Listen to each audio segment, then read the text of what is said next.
Assalamualaikum warahmatullahi wabarakatuh. Selamat datang di channel Bayangan Tengah Malam. Teman-teman, sebelum kita lanjut ke ceritanya, jangan lupa dukung channel ini dengan cara like, komen, dan share video ini ya. Dan pastinya, subscribe channel ini karena akan ada video baru setiap harinya yang siap menemani malam kalian. Sore itu langit kampung tampak redup. Gerobak mie ayam milik Pak Budi berdiri di pinggir jalan, beratapkan terpal biru yang mulai pudar. Dulu, tempat itu sering sepi. Kursi plastik lebih sering kosong daripada terisi. Namun sejak 2 bulan terakhir, suasananya berubah drastis. Aroma kuah kaldu mengepul lembut, bercampur wangi daun bawang serta minyak bawang yang gurih. Orang-orang datang silih berganti. Bahkan rela antre panjang sampai ke bahu jalan. Padahal sebelumnya, warung sederhana itu nyaris tutup karena utang menumpuk. "Pak, satu lagi, tambah pangsitnya!"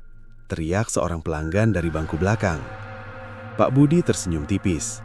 Tangannya cekatan meracik mie, menyiram kuah panas, lalu menaburkan ayam kecap berwarna coklat gelap yang tampak mengkilap. Matanya terlihat lelah, tetapi ada kilat aneh yang sulit dijelaskan. Di sudut warung, 2 pemuda berbisik pelan. "Heran, rasanya beda banget," ucap yang satu sambil mengaduk mangkuknya.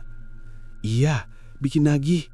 Baru juga habis rasanya pengen nambah lagi," jawab temannya. Malam semakin turun. Lampu bohlam menggantung bergoyang tertiup angin. Bayangan Pak Budi memanjang di dinding kayu. Tampak lebih besar dari tubuh aslinya.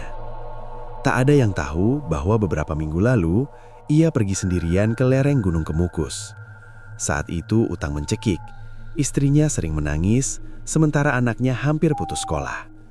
Dalam keadaan putus asa, ia menemui seseorang yang dikenal warga sebagai orang pintar.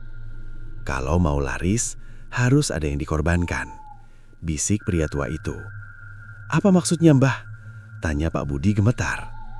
"Tidak selalu nyawa, tapi tetap ada harga." Sejak malam itu, hidupnya berubah. Kembali ke warung, seorang pengemis tua mendekat. Rambutnya kusut, matanya tajam. Ia menatap panci besar berisi kuah mendidih cukup lama. "Pak, boleh minta semangkuk?" pintanya pelan. Pak Budi terdiam sesaat, lalu mengambil mangkuk dan menyajikannya tanpa bicara. Pengemis itu mencium aromanya, namun tidak langsung makan. Ia malah menatap Pak Budi dalam-dalam. "Bumbunya kuat sekali," katanya lirih. Pak Budi berusaha tersenyum. "Namanya juga usaha, Pak, harus beda." Orang tua itu menggeleng perlahan. "Beda iya, tapi bukan cuma soal rasa." Suasana mendadak terasa dingin meski kompor masih menyala. Beberapa pelanggan merinding tanpa tahu sebabnya. Pengemis itu meletakkan mangkuk kembali di meja. "Saya tidak jadi makan." "Kenapa? Kurang cocok?" tanya Pak Budi, nada suaranya sedikit berubah. "Perut saya mungkin kuat, tapi hati saya menolak." Kalimat itu membuat tangan Pak Budi berhenti bergerak. Untuk sesaat, suara sendok beradu dengan mangkuk terdengar sangat nyaring. "Bapak ini aneh," gumam seorang pelanggan. Orang tua itu melangkah pergi sebelum sempat dibujuk. Saat melewati gerobak, ia berbisik sangat pelan, hampir tak terdengar. "Hati-hati dengan yang kau rebus setiap malam." Pak Budi mengepalkan tangan. Keringat dingin mengalir di pelipisnya. Setelah semua pembeli pulang, ia menutup warung lebih larut dari biasanya. Istrinya, Sari, sudah menunggu di rumah dengan wajah lelah. "Ramai lagi?" tanya Sari. "Iya, uangnya cukup buat bayar cicilan besok," jawabnya singkat. Sari senyum lega. "Syukurlah, tapi kamu kelihatan pucat." "Cuma capek." Malam makin hening. Dari dapur kecil di belakang rumah, terdengar suara gelembung air mendidih. Padahal kompor sudah dimatikan. Pak Budi menoleh perlahan. Langkahnya berat saat mendekati panci besar yang biasa dipakai untuk kuah. Tutupnya bergetar pelan seolah ada tekanan dari dalam. Ia menahan nafas, lalu membuka sedikit penutupnya. Uap tipis keluar perlahan. Dalam pantulan cairan panas itu, ia melihat sesuatu yang membuat jantungnya berdegup keras. Bayangan wajah samar, seperti seseorang yang memandang dari dasar kuah. Pak Budi buru-buru menutup kembali panci tersebut. Itu cuma perasaan, bisiknya pada diri sendiri. Namun dari balik dinding dapur terdengar suara lirih yang hampir menyerupai desahan. Belum selesai. Pak Budi terdiam. Di luar rumah, angin malam berhembus lebih kencang, menggoyangkan pepohonan. Warungnya memang tak pernah sepi lagi, tetapi sejak hari itu, ketenangan hidupnya perlahan ikut hilang. Hujan turun rintik saat Pak Budi mengingat malam pertama ia melangkah ke lereng Gunung Kemukus. Jalan setapak licin hanya diterangi senter kecil dan cahaya bulan tertutup awan tipis. Jantungnya berdebar tidak teratur. Utang menumpuk, warung hampir tutup, sementara kebutuhan rumah tangga terus berjalan. Di sebuah pendopo tua yang remang, seorang pria sepuh duduk bersila. Rambutnya putih, sorot matanya tajam seperti menembus pikiran. "Kamu datang dengan niat besar," ucapnya pelan. Pak Budi menelan ludah. "Saya cuma ingin usaha saya ramai, Mbah. Anak saya butuh sekolah. Saya sudah buntu." Orang tua itu tersenyum samar. "Semua jalan punya harga. Kamu siap?" Pak Budi terdiam cukup lama sebelum akhirnya mengangguk. Pria sepuh itu mengambil botol kecil berisi cairan hitam pekat. Bau anyir tipis tercium saat tutupnya dibuka. Ia lalu menaruh selembar kain mori di hadapan Pak Budi. "Ini bukan sekadar ramuan. Setiap malam Jumat, kau harus memberi bagian, tanpa lalai, tanpa tanya." "Bagian apa?" Suara Pak Budi bergetar. "Nanti kau paham sendiri." Angin berembus tiba-tiba lebih dingin. Lampu minyak di sudut ruangan berkedip seolah hampir padam. Pak Budi merasakan bulu kuduknya berdiri, namun bayangan anak dan istrinya membuatnya bertahan. "Apa tidak ada cara lain?" tanyanya pelan. "Kalau ada, kau tidak akan berada di sini." Malam itu, sebuah perjanjian terucap tanpa saksi manusia. Pak Budi pulang membawa botol kecil dan pesan yang terus terngiang di kepalanya. Jangan pernah lewatkan satu malam pun. Beberapa hari pertama setelah ritual itu, perubahan terasa cepat. Warungnya mendadak diserbu pembeli. Orang-orang memuji rasa mie yang lebih gurih, lebih kuat, lebih membuat ingin kembali. Uang mengalir deras, cicilan lunas, dapur terisi penuh, wajah Sari kembali cerah.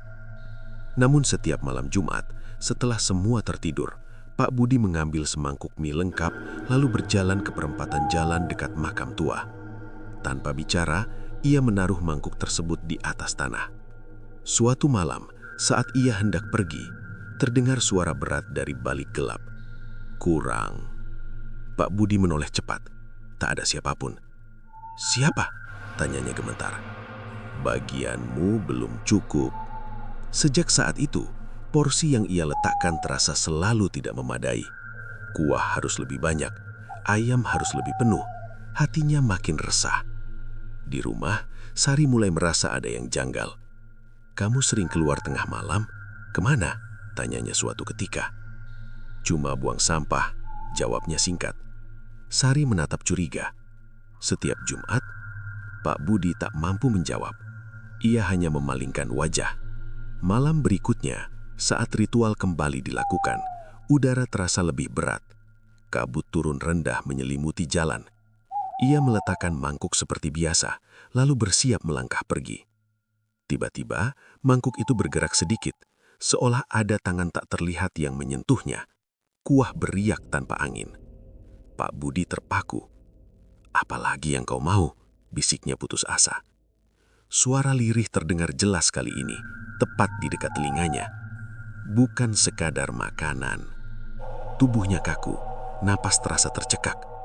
"Aku sudah melakukan semua," serunya tertahan. "Kau meminta lebih dari sekadar ramai. Kau ingin kaya, maka jangan hitung-hitung." Kalimat itu membuat lututnya hampir lemas. Ia teringat ucapan pria sepuh di pendopo, "Nanti kau paham sendiri." Sejak malam tersebut, ia mulai menyadari bahwa bagian yang dimaksud bukan hanya mie. Setiap pelanggan yang makan dengan lahap, setiap orang yang kembali lagi dan lagi, seperti terikat oleh sesuatu yang tidak terlihat. Beberapa pembeli bahkan berkata aneh, "Pak, kalau seminggu tidak makan di sini, rasanya badan lemas." ujar seorang pria paruh baya. "Iya, saya sampai mimpi mie ayam Bapak," tambah yang lain sambil tertawa. Pak Budi tersenyum kaku. Dalam hati, ia merasa bukan tawa yang sedang terdengar, melainkan peringatan. Suatu malam, saat ia sedang menutup warung, botol kecil cairan hitam itu terjatuh dari rak. Tutupnya terbuka sedikit. Bau menyengat langsung memenuhi ruangan. Dari balik pintu dapur, terdengar bisikan sangat pelan. "Waktumu terus berjalan." Pak Budi berdiri membeku. Ia mulai mengerti bahwa perjanjian tersebut bukan sekadar dagangan laris. Ada sesuatu yang perlahan mendekat, menunggu saat tepat untuk menagih. Dan ia sadar jalan yang sudah dipilih tidak mudah untuk dibatalkan. Sejak warung mie ayam Pak Budi semakin terkenal, wajah-wajah baru terus berdatangan. Tukang ojek, pegawai kantor, mahasiswa perantauan, hingga sopir truk malam sering memenuhi bangku plastik di bawah terpal biru. Suasana ramai hampir tanpa jeda. Namun, kebahagiaan itu mulai retak ketika satu nama tak lagi terlihat. Rian, pemuda perantau yang hampir setiap hari makan 2 porsi, tiba-tiba tak muncul selama seminggu. Awalnya tak ada yang curiga. Banyak pelanggan datang dan pergi. Tetapi ibunya datang dari kampung setelah tak bisa menghubunginya. Perempuan itu berdiri cemas di depan gerobak. "Pak, anak saya biasa makan di sini. Namanya Rian, badannya tinggi, kulit sawo matang. Terakhir bilang mau makan mie ayam favoritnya," katanya dengan suara bergetar. Pak Budi terdiam sejenak. Ia mengingat wajah Rian yang selalu duduk di pojok, tertawa keras bersama teman-temannya. "Oh, iya Bu, sudah lama tidak kelihatan," jawabnya pelan. "Kira-kira Bapak lihat dia pergi sama siapa?" Pak Budi menggeleng. "Saya sibuk melayani Bu, kurang perhatikan." Perempuan itu menunduk menahan tangis. "Kalau lihat dia, tolong kabari." "Iya Bu." Setelah wanita itu pergi, dada Pak Budi terasa sesak. Ia mencoba menenangkan diri dengan menyendok kuah panas ke dalam mangkuk lain. Namun saat uap naik, bayangan samar muncul di permukaan cairan bening kecoklatan. Sekilas wajah itu mirip Rian. Pak Budi menjatuhkan sendok, kuah tumpah ke meja kayu. "Tidak mungkin," gumamnya. Seorang pelanggan yang melihatnya bertanya, "Pak, kenapa?" "Tidak apa-apa, tangan saya licin," jawabnya cepat. Malam itu, ia menutup warung lebih awal. Saat membersihkan panci besar, terdengar suara lirih seperti desahan tertahan. "Tolong!" Pak Budi membeku. Suara itu begitu pelan, tetapi jelas terdengar di telinganya. "Siapa?" bisiknya. Tak ada jawaban, hanya bunyi air mendidih yang belum sepenuhnya padam panasnya. Keesokan hari, kabar lain menyusul. Seorang sopir angkutan yang sering makan sebelum berangkat kerja juga tidak pulang ke rumah sejak 3 hari lalu. Warga mulai membicarakan 2 orang hilang dalam waktu berdekatan. Di warung, percakapan terasa berbeda. "Kok kebetulan banget ya, dua-duanya sering makan di sini?" ucap seorang pria sambil menyeruput kuah. "Ah, jangan ngawur," sahut temannya. "Mana mungkin ada hubungannya." Pak Budi mendengar semua itu tanpa berani menyela. Tangannya tetap bergerak menyusun mie, tetapi pikirannya kacau. Sore harinya pengemis tua yang dulu menolak makan kembali muncul. Kali ini ia berdiri lebih dekat dengan panci. "Kau mulai merasakannya kan?" ucapnya tanpa basa-basi. Pak Budi menatap tajam. "Apa maksud Bapak?" "Yang kau beri makan bukan hanya manusia." Suasana mendadak sunyi, bahkan suara kendaraan yang lewat seperti menjauh.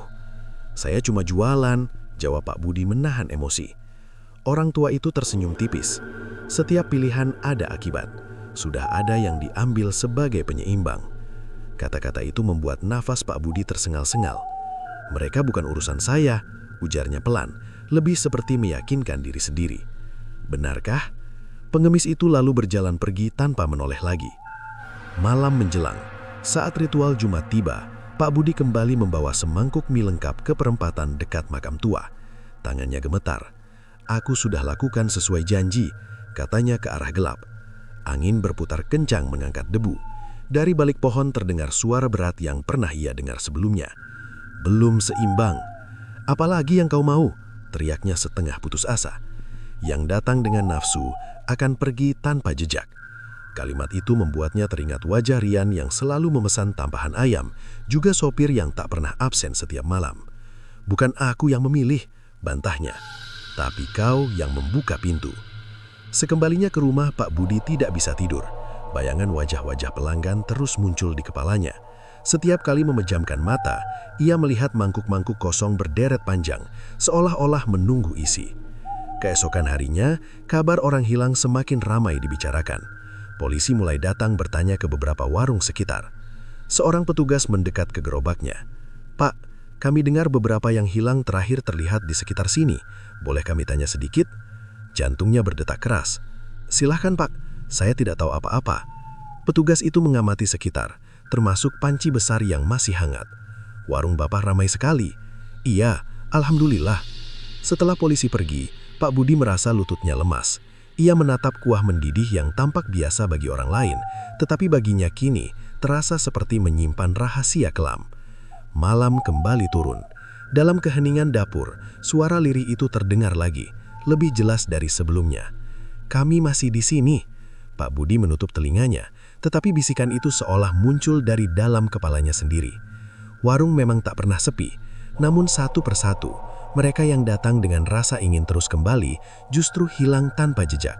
Dan Pak Budi mulai sadar, mungkin bukan kebetulan yang sedang terjadi. Pagi itu suasana rumah terasa berbeda. Sari bangun lebih awal dari biasanya. Ia ingin membersihkan dapur karena semalaman mencium bau aneh yang tertinggal di udara.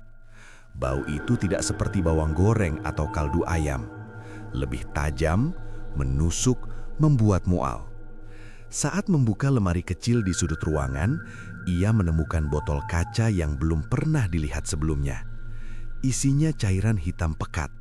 Tutupnya dilapisi kain putih yang diikat benang merah. Sari mengernyit.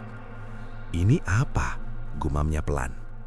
Ia membuka sedikit penutupnya. Aroma anyir langsung menyeruak. Tangannya refleks menutup hidung. Langkah kaki terdengar dari belakang. Pak Budi berdiri kaku di ambang pintu. "Jangan sentuh itu," suaranya keras, membuat Sari terkejut. "Kenapa? Ini apa sebenarnya?" tanya Sari, menatap suaminya dengan bingung. Pak Budi mendekat cepat, lalu merebut botol tersebut. "Cuma bumbu tambahan, supaya rasa lebih kuat." "Bumbu apa baunya seperti ini?" Sari menahan kesal. "Aku tidak pernah lihat kamu pakai ini sebelumnya." Pak Budi tak langsung menjawab. Ia menyimpan kembali botol itu dengan hati-hati. Wajahnya tegang. "Kamu tidak perlu tahu, yang penting dagangan laris." Sari terdiam, tapi rasa curiga tumbuh semakin besar. "Sejak kapan kamu sembunyikan sesuatu dariku?" Pertanyaan itu menggantung di udara. Beberapa saat kemudian, suara pelanggan mulai terdengar dari depan rumah. Warung kembali ramai. Pak Budi sibuk melayani seperti biasa. Namun pikiran Sari tak lagi tenang. Saat membantu menata mangkuk bersih, ia memperhatikan gerakan suaminya. Sebelum kuah disiramkan ke mie, Pak Budi meneteskan sedikit cairan dari sendok kecil yang diambil dari balik rak. Gerakannya sangat cepat, hampir tak terlihat. Sari memicingkan mata. Seorang pelanggan berseru, "Pak, rasanya makin mantap. Ada yang beda ya?" Pak Budi tersenyum tipis. "Rahasia dapur."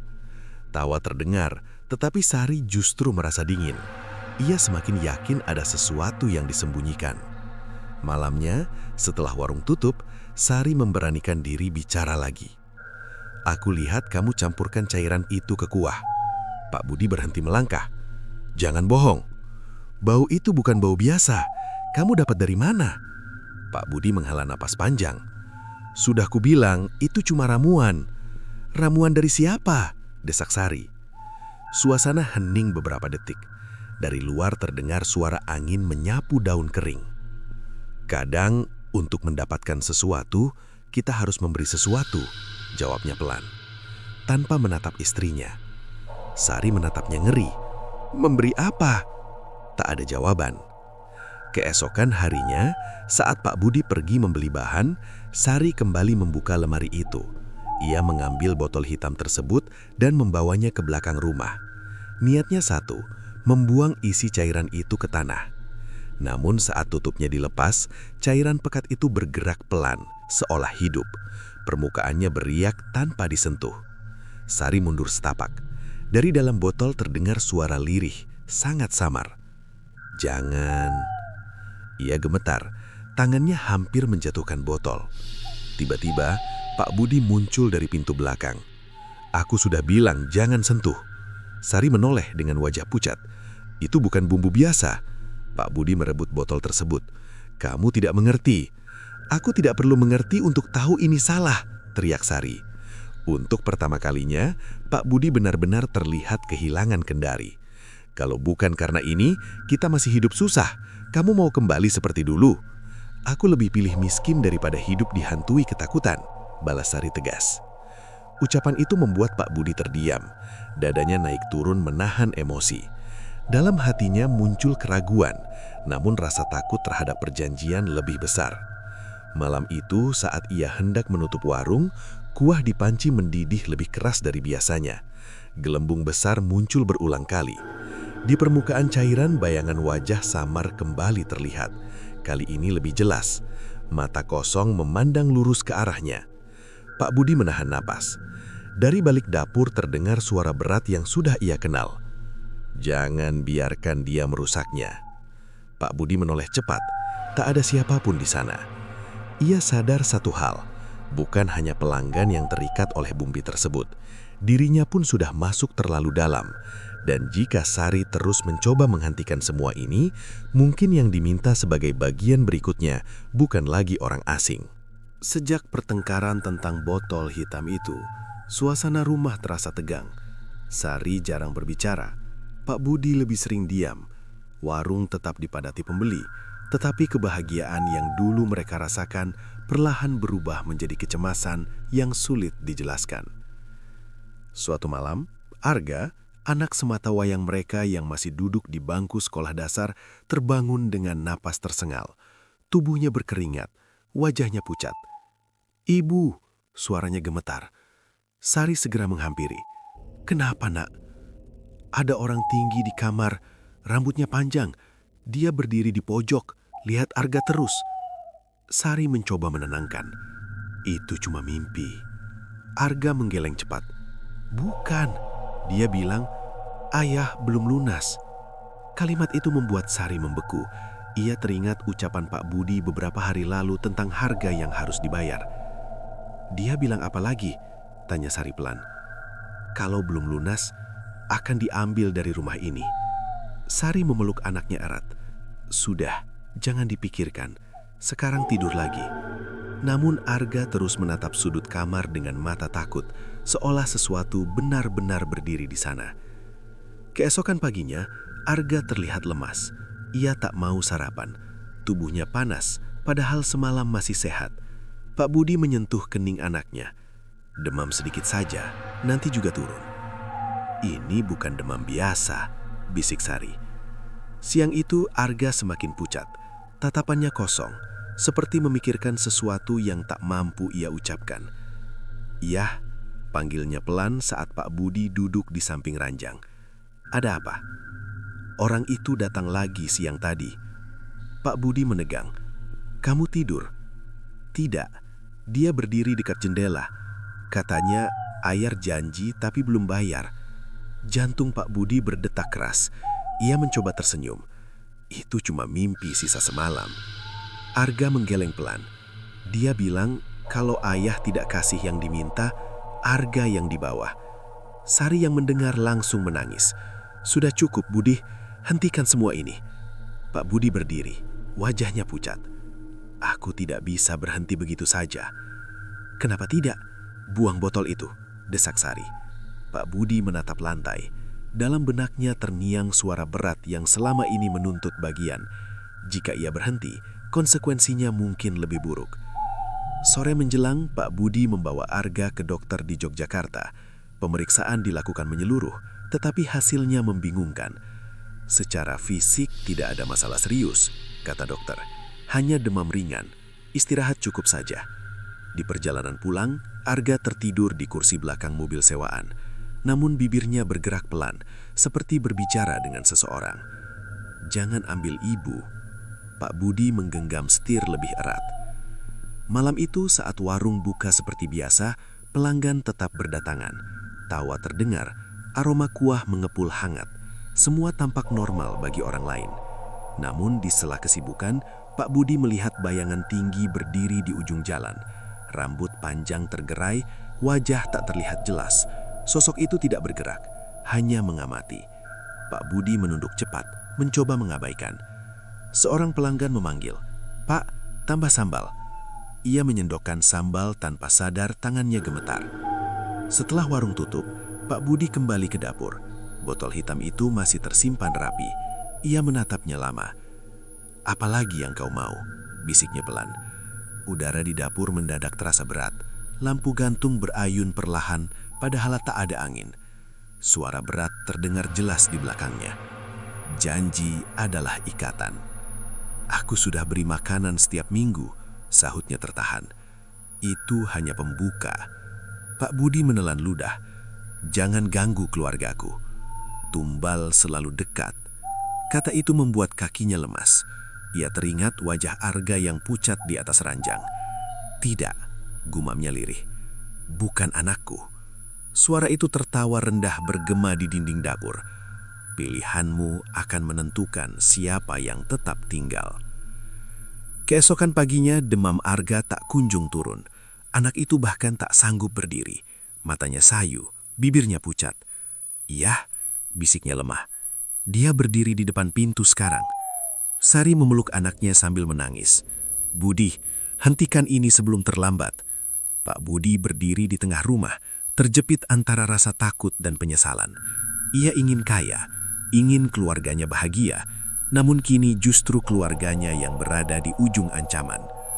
Di luar rumah, angin berembus kencang, pintu depan bergetar pelan, dan di balik bayangan kaca jendela, siluet tinggi berambut panjang tampak berdiri diam, menunggu keputusan yang belum berani diambil oleh Pak Budi. Seberang jalan dari warung mie ayam Pak Budi, berdiri gerobak bakso milik Rahmat. Sudah bertahun-tahun ia berjualan di tempat itu. Pelanggannya tetap, meski tak pernah seramai milik Pak Budi belakangan ini. Dulu mereka sering mengobrol santai saat dagangan sama-sama sepi. Namun sejak mie ayam Pak Budi selalu dipadati antrean, gerobak Rahmat makin jarang disinggahi. Rahmat bukan orang pendendam, tetapi ia mulai merasa ada yang janggal. Setiap hari penuh terus, padahal dulu biasa saja, gumamnya suatu sore sambil memperhatikan kerumunan di seberang. Ia mencium aroma kuah yang terbawa angin. Wangi itu memang menggoda, tetapi ada sesuatu yang membuatnya tidak nyaman. Suatu malam Rahmat melihat Pak Budi menutup warung lebih cepat dari biasanya. Alih-alih pulang, pria itu berjalan membawa sesuatu yang dibungkus kain. Rasa penasaran mengalahkan keraguan. Rahmat mematikan lampu gerobaknya lebih awal, lalu mengikuti dari kejauhan. Langkah Pak Budi mengarah ke perempatan dekat makam tua di ujung kampung. Tempat itu jarang dilewati orang malam hari. Rahmat bersembunyi di balik pohon besar. Ia melihat Pak Budi meletakkan bungkusan di tanah, lalu membuka isinya. Ternyata semangkuk mie lengkap dengan ayam dan kuah. Apa yang dia lakukan? Bisik Rahmat pada diri sendiri. Pak Budi berdiri beberapa langkah dari mangkuk itu. Kepalanya menunduk seperti berbicara pada sesuatu yang tak terlihat. "Aku sudah datang," ucapnya pelan. Angin berputar pelan di sekitar makam. Daun-daun kering berdesir membentuk lingkaran kecil. Rahmat menahan napas saat mangkuk itu bergerak sedikit. Kuahnya bergetar, meski tak tersentuh. Suara berat terdengar samar, tetapi cukup jelas bagi Rahmat yang berdiri tak jauh. "Masih kurang." Rahmat merinding. Ia yakin suara itu bukan berasal dari Pak Budi. "Apalagi yang kau minta?" jawab Pak Budi dengan nada putus asa. Rahmat tak berani menunggu lebih lama. Ia mundur perlahan lalu berlari kecil kembali ke rumahnya. Keesokan paginya ia menemui Pak Budi di warung. "Bud, semalam kemana?" tanyanya seolah santai. Pak Budi tampak terkejat sesaat, lalu tersenyum kaku. "Cuma jalan sebentar, ke makam." Sendok di tangan Pak Budi berhenti bergerak. "Kenapa tanya begitu?" Suaranya berubah lebih hati-hati. Rahmat menatapnya tajam. "Aku lihat sendiri." Suasana di antara mereka menegang. Pelanggan yang duduk tak jauh tidak menyadari percakapan tersebut. "Kau salah lihat," jawab Pak Budi cepat. "Jangan bohong, aku dengar suara aneh di sana." Pak Budi mendekat sedikit. "Lebih baik kau urus daganganmu sendiri." Rahmat terdiam, namun rasa curiganya makin kuat, apalagi setelah mendengar kabar beberapa pelanggan hilang tanpa kabar. Malam berikutnya Rahmat kembali mengikuti Pak Budi. Kali ini ia lebih berhati-hati. Ia bersembunyi di balik nisan besar yang tertutup lumut. Pak Budi membawa 2 mangkuk, bukan 1. "Aku sudah tambah porsinya," katanya ke arah gelap. Hening beberapa detik, lalu terdengar suara berat yang membuat darah Rahmat serasa membeku. "Bukan itu yang kami tunggu." Tiba-tiba angin bertiup lebih kencang. Lampu jalan di ujung perempatan padam sesaat. Rahmat melihat bayangan tinggi berdiri di belakang Pak Budi.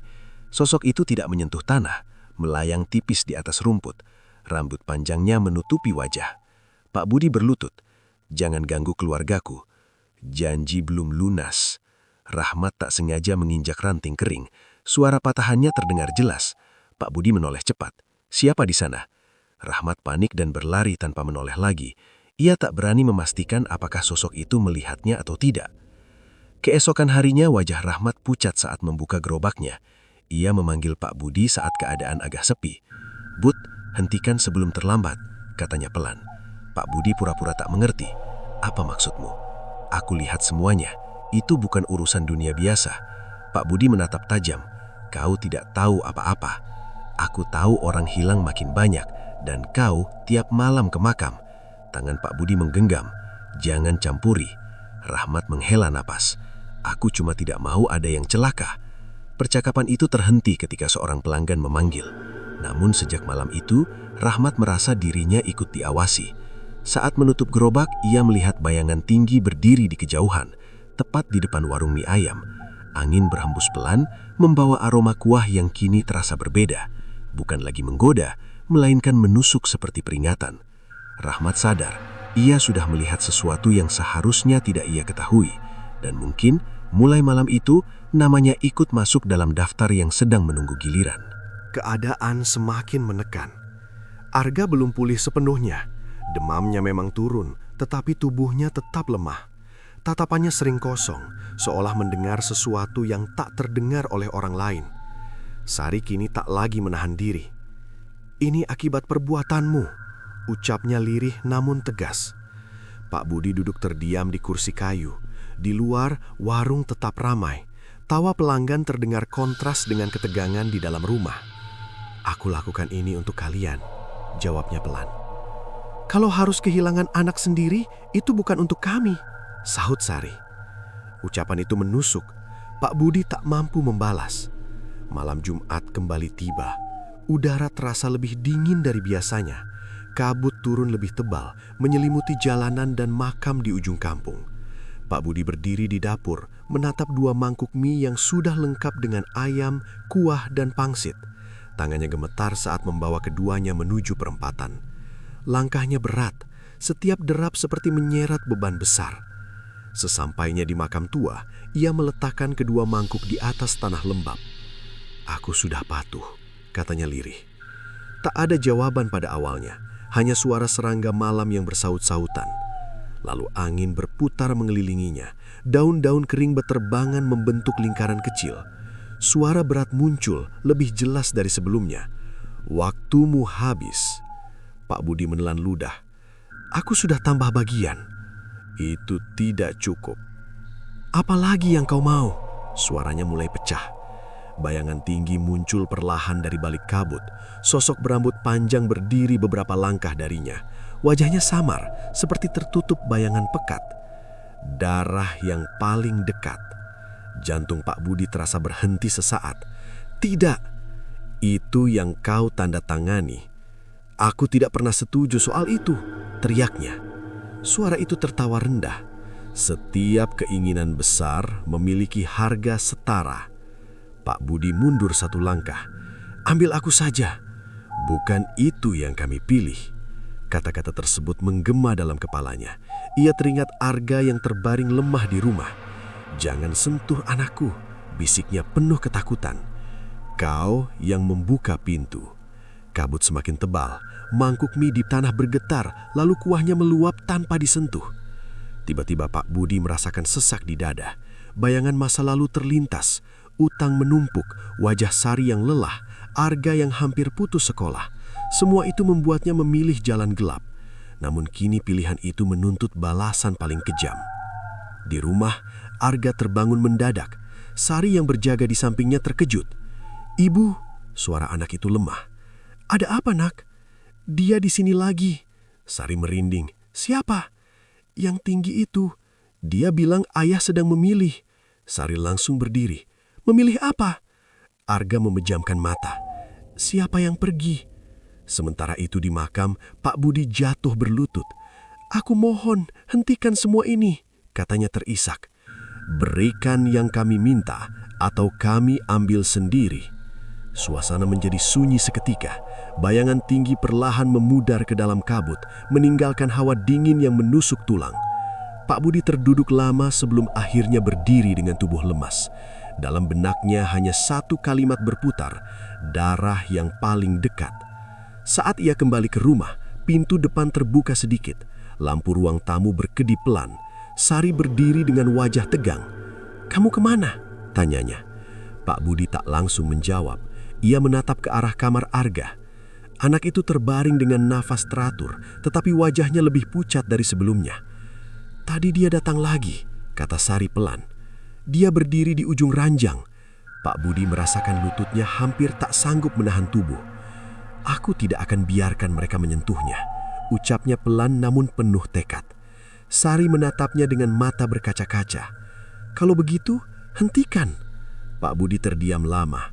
Ia tahu menghentikan berarti melawan sesuatu yang jauh lebih kuat dari dirinya. Di luar rumah, angin malam kembali berembus. Dari kejauhan terdengar suara tawa rendah yang samar, seperti berasal dari arah makam. Pak Budi sadar, ia tidak lagi diberi banyak waktu. Pilihan harus dibuat, dan apapun yang ia putuskan, seseorang akan membayar harganya. Pagi itu, Sari membuat keputusan besar. Ia tak lagi ingin hidup dalam ketakutan. Semalaman ia memikirkan kondisi Arga yang semakin lemah setiap kali malam Jumat mendekat. Wajah anaknya kini pucat seperti kehilangan semangat. Saat Pak Budi pergi membeli bahan ke pasar, Sari masuk ke dapur dengan langkah mantap. Lemari kecil di sudut ruangan kembali ia buka. Botol kaca berisi cairan hitam itu masih tersimpan rapi, terbungkus kain putih dan benang merah. Tangannya gemetar, tetapi tekadnya lebih kuat dari rasa takut. "Kalau ini sumbernya, maka harus diakhiri," bisiknya. Ia membawa botol itu ke halaman belakang. Matahari belum terlalu tinggi, tetapi udara terasa berat. Saat kain penutup dibuka, aroma anyir kembali menyebar. Cairan di dalamnya tampak bergerak pelan, seolah menolak disentuh. Sari menelan ludah. "Aku tidak peduli siapapun kamu." Tiba-tiba terdengar bisikan sangat halus dari dalam botol. "Jangan lakukan." Sari memejamkan mata sejenak. Lalu dengan cepat ia menyiramkan seluruh isi botol ke tanah dan melempar wadah kacanya hingga pecah berkeping-keping. Angin mendadak berembus kencang, langit yang semula cerah berubah mendung. Daun-daun berguguran seperti tersapu sesuatu yang tak terlihat. Pada saat yang sama, di warung, Pak Budi sedang melayani pembeli ketika tiba-tiba kuah dalam panci besar mengeluarkan suara mendidih keras, lebih keras dari biasanya. Seorang pelanggan terkejut. "Pak, kok baunya aneh?" Pak Budi mencium aroma dari panci. Rasa gurih yang biasa tercium kini berubah menjadi pahit dan menyengat. "Aneh, tadi pagi masih normal," gumamnya. Beberapa orang yang sudah mulai makan mendadak berhenti. "Rasanya beda," ucap seorang pria sambil mengernyit. "Lidah saya jadi getir," tambah yang lain. Satu persatu mangkuk didorong menjauh. Ada yang langsung berdiri dan pergi tanpa menyelesaikan makanan. Pak Budi panik. Ia mencoba mencicipi kuah tersebut. Seketika wajahnya berubah tegang. Rasa yang dulu membuat orang ketagihan kini terasa hambar bercampur pahit. "Tidak mungkin," bisiknya. Ia menutup warung lebih cepat dan bergegas pulang. Sesampainya di rumah, ia melihat pecahan kaca di halaman belakang. Tanah tampak basah dengan noda kehitaman. "Sari!" teriaknya. Sari keluar dari dalam rumah dengan wajah pucat namun tegas. "Aku sudah buang semuanya," katanya pelan. Pak Budi mendekat cepat. "Kamu tidak tahu apa yang sudah kamu lakukan. Aku tahu ini salah sejak awal. dan aku tidak mau anak kita jadi korban. Pak Budi menggenggam kepalanya. Mereka akan marah. Biarkan, lebih baik kita hadapi daripada terus hidup seperti ini. Tiba-tiba dari dalam rumah terdengar suara benda jatuh. Mereka berdua menoleh bersamaan. Panci besar yang biasa digunakan untuk kuah terlihat retak di bagian sampingnya. Garis pecahannya memanjang seperti tersambar sesuatu dari dalam. Air di dalamnya sudah tidak mendidih, bahkan terasa dingin meski kompor menyala kecil. Pak Budi menyentuh permukaan logam itu. Retakan tersebut terus melebar perlahan, lalu panci itu terbelah menjadi dua bagian dengan suara keras. Sari mundur setapak. Itu tanda semuanya selesai, ucapnya pelan. Tetapi Pak Budi tidak merasa lega, dadanya justru semakin sesak. Malam turun lebih cepat dari biasanya, langit gelap tanpa bintang. Angin berputar mengelilingi rumah, membawa hawa dingin yang menusuk. Dari luar terdengar suara berat yang pernah ia dengar sebelumnya. Kali ini terdengar marah. Janji tidak bisa dibatalkan.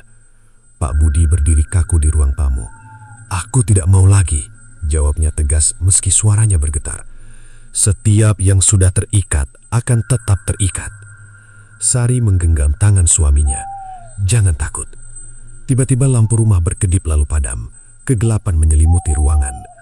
Dalam gelap terdengar langkah pelan mengelilingi mereka. Pak Budi menelan ludah.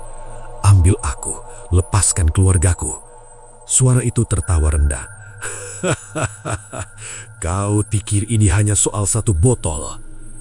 Hening sebentar sebelum suara itu kembali terdengar, lebih dalam dan menyeramkan.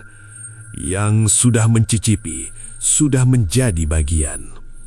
Pak Budi teringat semua pelanggan yang selama ini makan dengan lahap, yang selalu kembali tanpa sadar alasan pasti. Ia baru menyadari satu hal mengerikan, yang mengikat bukan hanya dirinya, melainkan semua yang terpengaruh oleh bumbu tersebut. Angin berhenti tiba-tiba, lampu kembali menyala perlahan. Rumah tampak normal kembali, namun di kejauhan, dari arah bekas warung terdengar suara kayu retak seperti sesuatu mulai runtuh. Pak Budi sadar, membuang botol itu bukan akhir, itu hanya awal dari sesuatu yang lebih besar.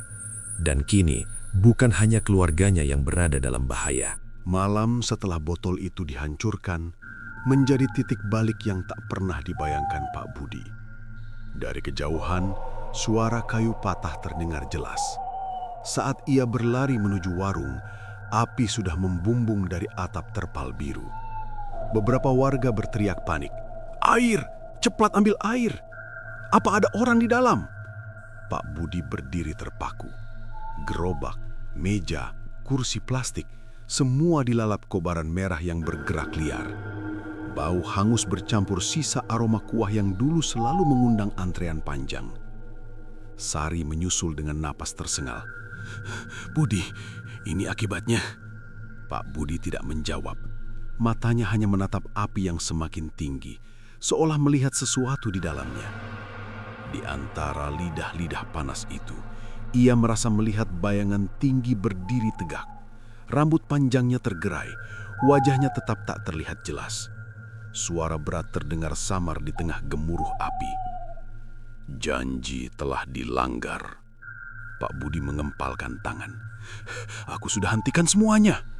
Terlambat. Tiba-tiba, atap warung runtuh dengan suara keras. Warga mundur ketakutan.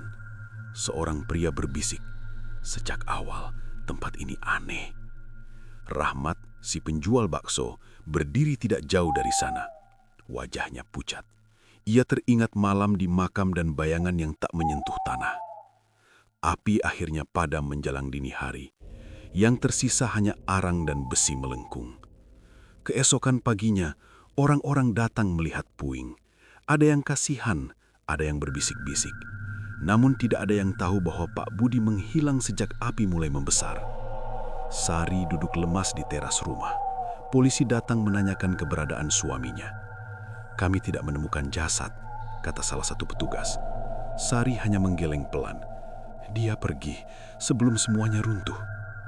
Di kamar, Arga terbangun dengan wajah lebih segar. Untuk pertama kalinya dalam beberapa minggu, ia tersenyum kecil. Bu, orang tinggi itu sudah tidak ada, katanya pelan. Sari memeluk anaknya erat. Air matanya jatuh tanpa suara. Beberapa bulan berlalu, kehidupan perlahan kembali tenang. Sari membuka warung kecil menjual gorengan untuk bertahan hidup. Arga kembali sekolah tanpa mimpi buruk. Warga mulai melupakan kejadian kebakaran tersebut. Mereka menganggapnya musibah biasa. Namun di kota lain, ratusan kilometer dari kampung itu, sebuah gerobak mie ayam baru berdiri di pinggir jalan ramai. Spanduknya bertuliskan, "Mie ayam istimewa, rasa bikin rindu." Seorang pria berdiri di balik gerobak. Wajahnya lebih kurus, rambutnya sedikit lebih panjang, tetapi sorot matanya sama seperti dulu. Seorang pelanggan pertama mendekat. "Baru buka ya, Pak?" Pria itu tersenyum tipis. "Iya, silakan dicoba." Ia meracik mie dengan gerakan terlatih. Saat kuah hendak disiramkan, tangannya berhenti sejenak. Dari saku celananya, ia mengeluarkan botol kecil berisi cairan gelap. Ia meneteskan sedikit ke dalam mangkuk, lalu mengaduk perlahan. Aroma gurih langsung menyebar. Pelanggan pertama mencicipi dan matanya berbinar. "Wah, enak sekali. Rasanya beda." Pria itu hanya tersenyum. Malam harinya setelah gerobak ditutup, ia berjalan ke sebuah sudut kota yang sepi. Di sana terdapat tanah kosong dengan pohon tua menjulang. Ia meletakkan semangkuk mie di bawah pohon tersebut. "Aku sudah kembali," ucapnya pelan. Angin berembus ringan, daun-daun bergerak membentuk lingkaran kecil. Suara berat terdengar lagi lebih lembut namun tetap mengandung ancaman. "Kali ini jangan ingkar." Pria itu mengangguk perlahan. Di kejauhan, lampu-lampu kota tetap menyala tanpa menyadari apa yang baru saja dimulai. Beberapa hari kemudian, pelanggan di gerobak baru itu mulai berdatangan tanpa henti. Mereka tertawa, memuji rasa, bahkan membawa teman-teman untuk ikut mencoba. Seorang pemuda berkata, "Baru makan sekali, tapi rasanya pengen balik lagi besok." Pria itu tersenyum, namun kali ini ada bayangan tipis di balik matanya. Karena ia tahu, setiap mangkuk yang disajikan bukan hanya sekedar makanan. Dan di bawah pohon tua tempat ia meletakkan bagian setiap malam, tanah itu perlahan menjadi lebih gelap. Pesugihan tersebut tidak pernah benar-benar berakhir. Ia hanya berpindah tempat. Dan selama masih ada orang yang rela membayar harga dengan cara apapun demi kekayaan, lingkaran itu akan terus berputar, mencari nama berikutnya untuk dicatat dalam perjanjian yang tak terlihat.